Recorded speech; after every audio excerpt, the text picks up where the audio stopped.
The prosecution flags Vice President Sara Duterte's request for 125 million pesos in confidential funds in 2022, even before her office came up with a written plan.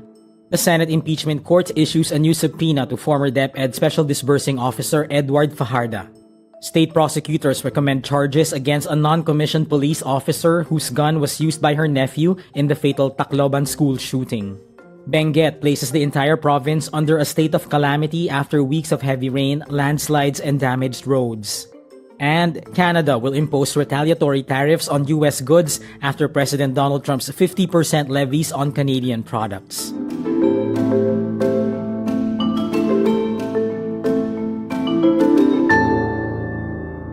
The prosecution flags Vice President Sara Duterte's request for 125 million pesos in confidential funds in 2022, even before her office came up with a written plan. OVP Assistant Chief of Staff Lemuel Ortonio confirms this during Private Prosecutor May Divina Gracia's direct examination. Based on the timeline, the OVP wrote to the Department of Budget and Management on August 22, 2022, requesting 250 million pesos for confidential spending. Duterte's predecessor, Leni Robredo, did not ask for such funds.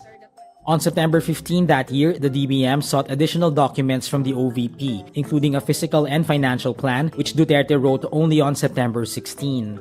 The OVP only submitted the additional documents on September 19, 2022, with half of 125 million pesos released by the DBM on December 13, 2022.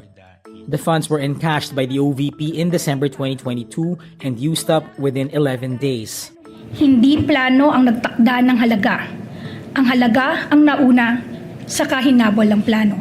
The prosecution questioned why the OVP exhausted the amount each time, despite variations in its number of areas for surveillance covered and period of days. The reports were written to fit the rules, not the facts. 4 na ulat, iisang template, mga halagang hindi nagbabago at laging eksaktong 125 million. Not a peso more, not a centavo less. The hostile witness also claims Duterte was knowledgeable about her office's confidential fund activities. Based on my understanding, sir, and based on what I know, sir, yes, the Vice President knows about the confidential activities and how it is being implemented. Impeachment Presiding Officer Cheese Escudero says a new subpoena will be issued against former DepEd Special Disbursing Officer Edward Fajarda for its 112.5 million peso confidential funds in 2023. Chair therefore instructs the Clerk of Court to issue the corresponding subpoena in the subsequent trial date on September 7, 2025 at 10 a.m. This after he completes his 2-week recommended bed rest following a stroke. The Senate Medical Bureau confirmed Fajarda suffered from a brain stroke and was advised to rest in bed for 2 weeks from August 20 to September 3. Escudero also instructs the Senate doctor to examine Fajarda and validate the medical findings. Prosecutors intend to present Fajarda as one of its witnesses for Article 1 of the Articles of Impeachment against Vice President Sara Duterte. Meantime, Duterte's defense team members say they have not decided on whether to bring Security Officer Colonel Raymond Lachica to the witness stand. Sa parte naman ng defense, titingnan natin kung sa tingin natin na integral para sa ating defense na maipresenta ang testigo, whether it's Colonel Lachica or kung sino man, we will make that decision after siguro mag-rest, no, yung prosecution as to each article. The Department of Justice confirms state prosecutors recommend charges against a non-commissioned police officer after her gun was used by her nephew in the fatal school shooting in Tacloban City. Tacloban City prosecutors are looking at reckless imprudence resulting in multiple homicide and physical injuries against Police Staff Sergeant Arle Ray Paciencia. The DOJ says prosecutors are set to file the corresponding information with the family court at the Tacloban Regional Trial Court. The agency says the recommendation follows the preliminary investigation conducted on the complaint filed by parents and students of San Jose National High School. 2 minors aged 14 and 15 were arrested after they opened fire inside the school premises on June 22, killing 3 students and injuring 20 others.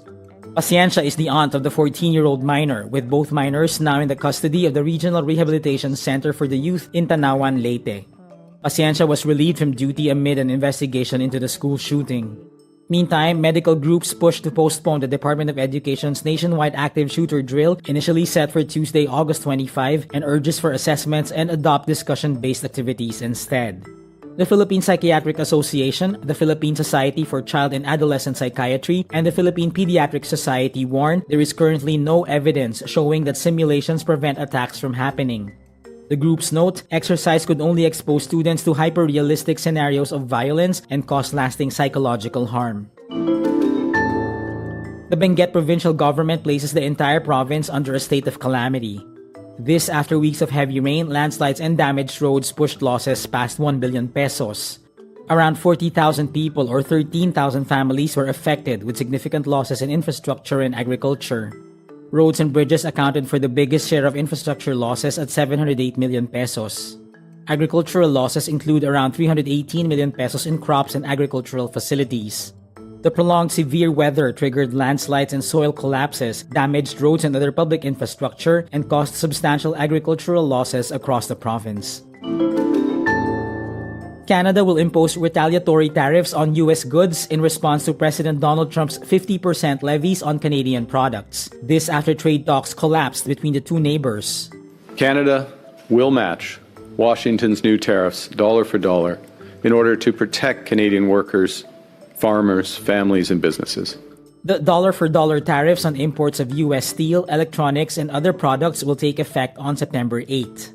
This also marks a further worsening of relations between the longtime allies and major trading partners. The breakdown complicates the future of a U.S.-Mexico-Canada free trade pact. Trump had expressed hope that a deal with Canada could happen on Friday, but Carney says the U.S. administration's last-minute demands halted progress. And that's today's wrap. I'm JC Gotinga. Thank you for watching. Click the link below for the full story. For more updates, download the wRap.